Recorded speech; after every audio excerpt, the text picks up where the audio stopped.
Hello YouTubers. I have a 2000 Ford F350 that I'm changing out the door lock actuator. Very easy process. Watched a couple of videos um, that shows how to do this. There's one that specifically that shows a very quick way of doing it. I just want to add some more details on his work. Um, Anyways, he didn't show the door panel, how to remove. So I'm just gonna show you real quick. The door panel is basically a hanger. It's got a couple of hooks behind there.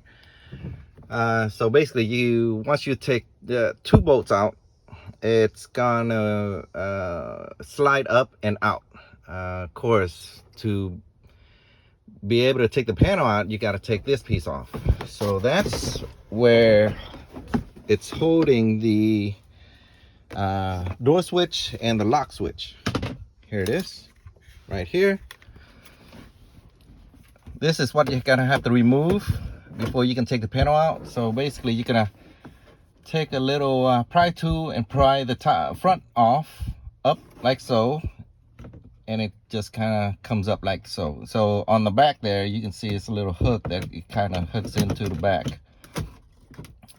So don't just lift it all the way up. Just lift the front and then kind of remove it up and out. Of course, you remove two harnesses or two connectors. Now it goes only one way. You won't mess that up because of the groove are a little different.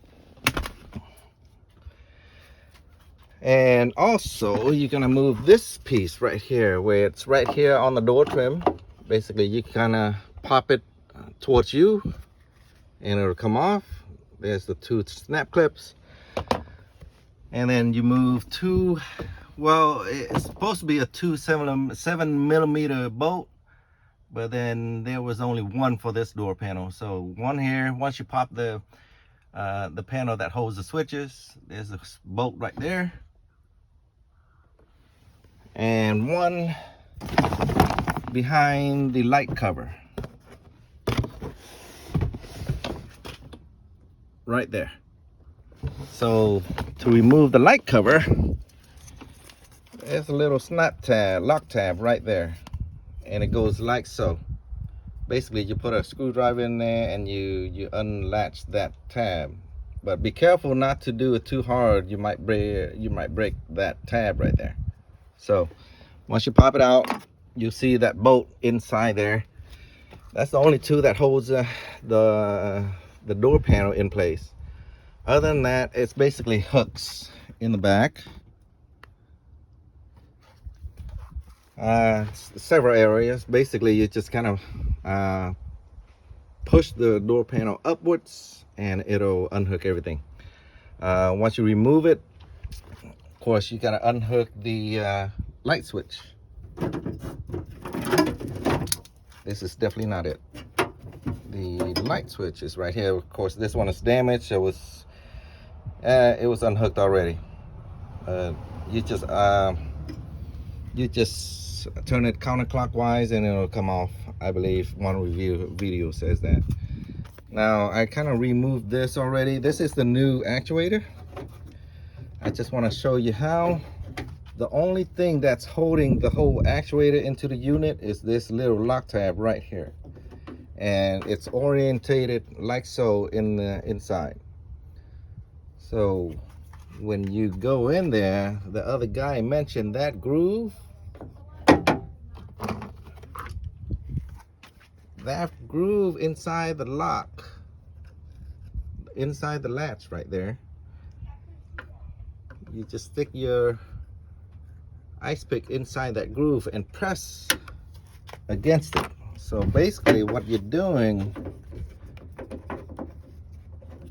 so this is the orientation. So what you're doing, once you slide the ice pick into the groove, you're pressing against this lock tab.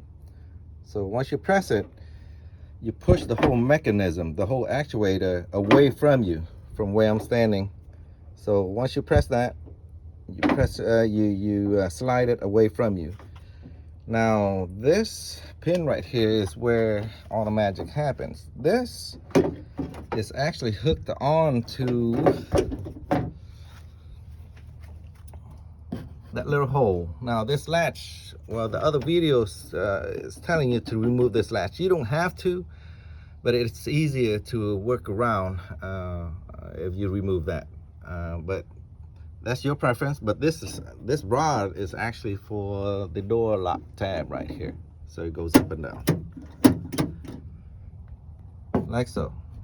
But if you do want to remove it, basically you just kind of unhook this tab like so, and then remove the rod towards you like so. Now mine a while ago, this came out along with it. It's pretty worn out, but if it's worn out, you want to change it, there's plenty of websites out there, or maybe the stores might have that that little lock tab. But anyways, you don't have to remove it, but it does give you more space to work with. So, but I didn't have to. I'm just gonna put that in. Now if you look behind it, there's another hole. I can get my pin here, my ice pick here.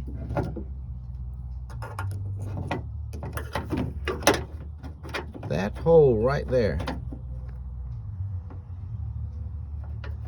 that hole right there is for the pin for the actuator.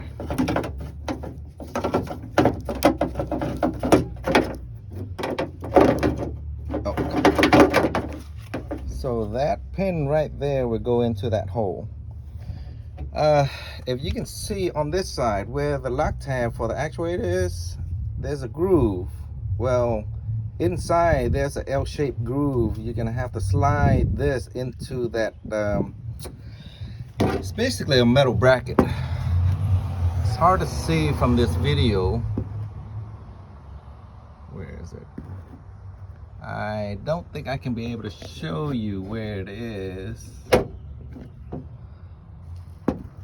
but it is a little flange that you have to slide that groove in there. I believe there's another groove that goes in right here somewhere. I think there's another flange that goes in there. That's what's holding it in place. Now as far as locking it in place, this is the only thing that's locking it in, and that's it.